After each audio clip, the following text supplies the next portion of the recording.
History में कोई ना कोई पर्सनालिटी, कोई डायनेस्टी, कोई टाइम पीरियड हमेशा से कंट्रोवर्सी में रहता है। अभी रिसेंट में बहुत सारे लोग हैं जो मुगल पीरियड को dark age of Indian history कहते हैं। उनका ये मानना है कि मुगल के social structure, political system, land revenue system, ये सब का सब कहीं ना कहीं इंडियन हिस्ट्री के डार्क एज का हिस्सा है।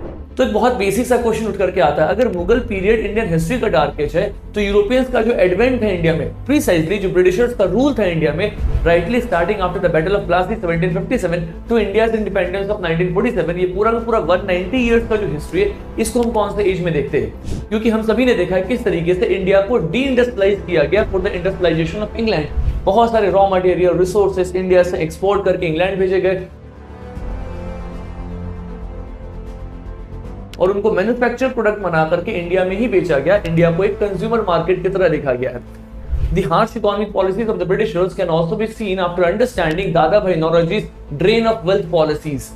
और यही तक नहीं, अगर हम लैंड रेवेन्यू सिस्टम भी देखें, चाहे permanent settlement, ryotwari system, mahalwari system, हर जगह पीरियड सफर करते हुए नजर आते हैं और इंडियन इकोनॉमी बहुत बड़ा कॉलोनियल लूट को फेस करते हुए नजर आती है।